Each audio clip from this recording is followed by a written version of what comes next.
Comenzamos con la palabra de Daniel Gataz, que también nos hemos olvidado de mencionar dentro de su rico currículum, digo bien, es escritor y nos ha acercado dos libros que tienen mucho que ver con lo que queremos hablar hoy. Por un lado, que es un clásico de él, ya lleva algún tiempo, pero que vale la pena repasar: Secretos e intimidades de los presidentes argentinos, algo así como subidos en un gusano loco, algo así como lo que es a veces la tormenta política en la Argentina. En la tapa, Sarmiento, Irigoyen, Perón, Menem, Cristina Kirchner y Mauricio Macri. Un libro para tener en cuenta, de eso vamos a hablar ahora, y su última creación en primera persona asume el desafío de hablar en primera persona de una veintena de personajes, tanto argentinos como globales, mundiales. Daniel, gracias por estar en Los Turelos. Un placer, Juan. Bueno, lo primero, ya que has escrito sobre los presidentes argentinos, estamos justo en la semana de los 20 años de lo que fue los trágicos hechos de 2001, que terminaron con la caída de la Rúa, 5 presidentes en pocas semanas, en poco tiempo, la caída de la convertibilidad también. ¿Qué hemos aprendido los argentinos de eso? Si lo hemos aprendido. Bueno, yo creo que algunas cosas hemos aprendido, pero sin lugar a dudas que si uno se remonta al 2001, uno lo debe recordar con una gran tristeza, pero además de con una gran tristeza, yo digo que es un hecho importante desde el punto de vista institucional, porque fue un claro golpe cívico en contra del presidente de la Rúa. Bueno, sin duda lo que tiene que ver con este golpe que nos mencionaba Daniel Gataz, en lo que se fue, sin duda, la caída de un presidente argentino impactante. Sin duda, también se había producido en 1989 con el traspaso de Alfonsín a Menem, también traumático. Pero me decías, ¿qué hemos aprendido en los argentinos? ¿Y si aprendió algo la dirigencia?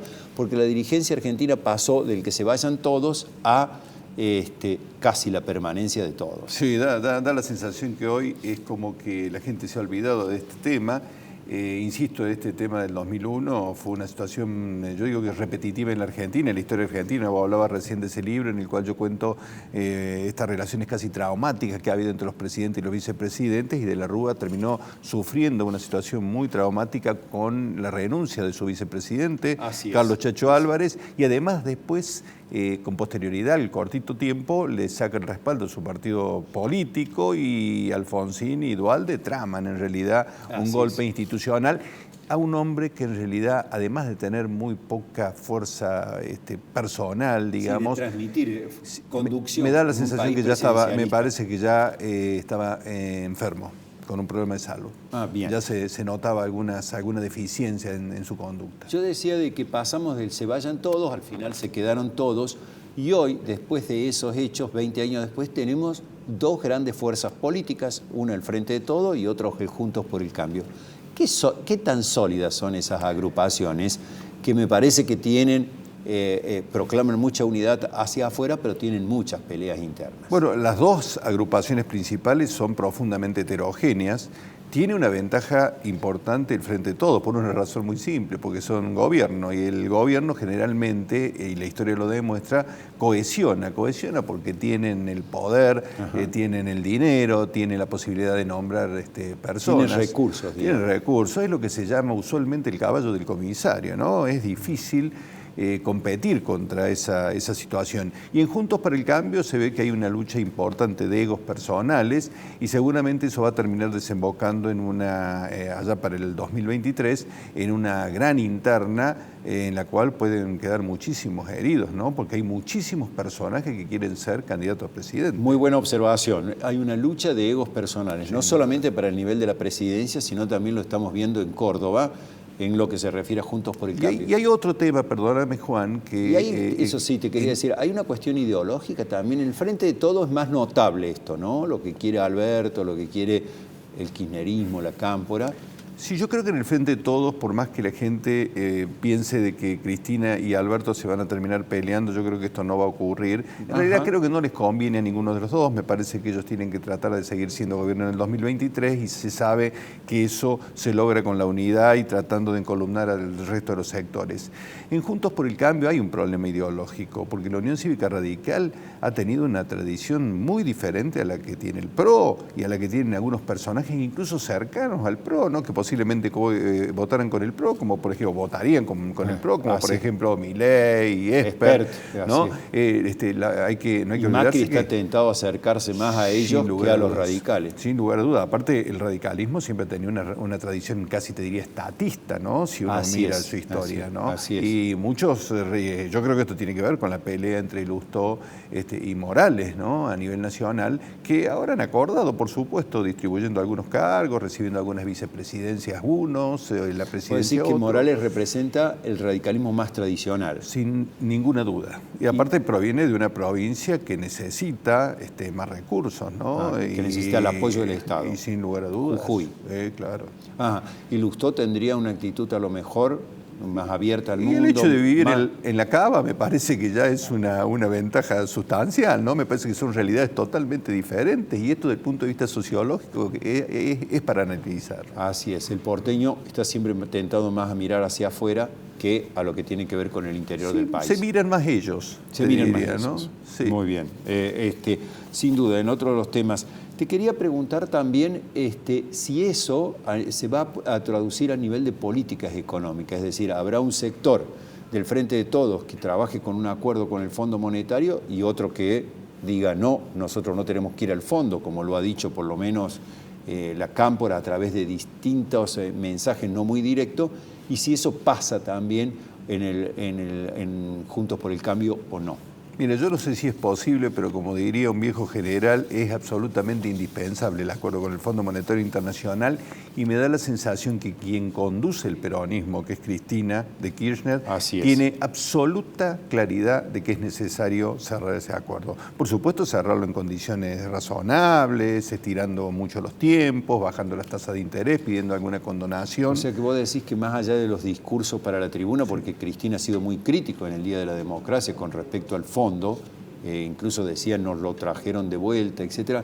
¿vos pensás que ella está convencida de que hay que hacerlo? Me parece que es una forma de que ella trabaje en la parte dura, tratando de generar una polémica con el Fondo Monetario Internacional para que Alberto arregle. Muy bien. Y en tu análisis ellos van a permanecer juntos por lo menos hasta el 2023, hasta que se resuelvan si van por la reelección de Alberto o Cristina tiene otro candidato. Lo que el candidato es difícil saberlo hoy porque la figura presidencial de Alberto Fernández está bastante disminuida públicamente. Así es. Pero sin lugar a dudas que el hecho, insisto, de tener el poder te da una ventaja adicional, ¿no? Tal como están las cosas hoy, uno está pensando en un balotaje en el 2023 que puede tener un resultado absolutamente incierto. Muy bien, muy claro. ¿Puede haber en la Argentina un fenómeno como el de Jair Bolsonaro en Brasil, apoyado por sectores militares, muy de derecha, o como en Chile, la izquierda de este joven Gabriel Boric, que bueno, ha roto un poco los esquemas, viene desde el sur del país, creo que de Punta Arenas es su lugar de residencia original, luego fue estudiante allí en 35 años. Y tiene 35 años. ¿Se pueden dar esos fenómenos a un extremo de izquierda, a un extremo de derecha en la Argentina? Sí, yo creo que en la Argentina no me parece que esos extremos se puedan vislumbrar. De hecho, los sectores más parecidos, por ejemplo, a Bolsonaro, como podría ser Milei, que tuvo alguna reunión, o Esper, son esos sectores que se llaman libertarios y son sectores que en realidad han estado vinculados. Fíjate vos la curiosidad, ¿no? Los liberales en la Argentina casi siempre han estado vinculados a gobiernos autoritarios, gobiernos militares, ¿no? Así es. Te estoy hablando liberales en la economía, pero autoritarios políticamente. Te estoy hablando de Krieger Bacena, estoy hablando de Martínez de Oz, de Álvaro Alzogaray, una curiosidad, ¿no? Entonces me da la sensación que la población en alguna medida es como que les da un poquito de participación, como diciendo los necesitamos, ¿no? Bien. Pero es muy difícil pensar de que ellos puedan conducir los destinos del país. Aparte creo que sería bastante difícil. Conflictivo, ¿no? Sí, Conflictivo. Sí. Bien, hablando justamente de lo que es Boric en Chile, ¿por qué en la Argentina no crece la izquierda? Tenemos 45% de pobres, proclama no ir al fondo, etcétera, etcétera. Pero simple es esa cifra, no es opción de poder en la Argentina.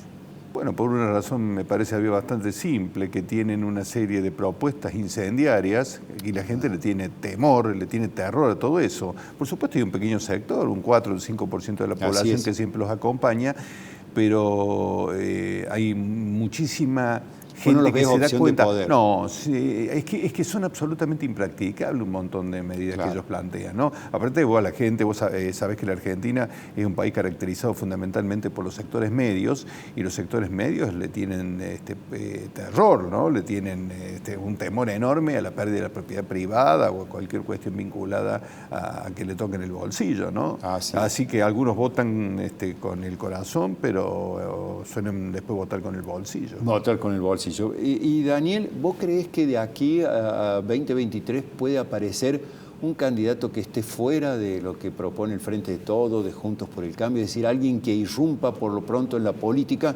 De hecho, fue el fenómeno de Bolsonaro, el fenómeno de Castillo en Perú, este fenómeno de Boric, etcétera. Incluso el opositor a él era Kast, que antes no figuraba en ninguna previa y terminó ganando en la primera vuelta, por lo menos. Sí, no por el sistema político que tiene la Argentina, yo no creo que esto ocurra en Argentina. Quizás podría haber sido, por ejemplo, una opción disruptiva, te diría, el caso de Javier Milei, ¿no? Que sacó una cantidad de votos importante en Capital Federal, pero me da la sensación que están absolutamente limitados y que los personajes van a seguir siendo exactamente los mismos en el 2023. Bueno, y para cerrar, incluso vos participaste en una interna partidaria, etcétera.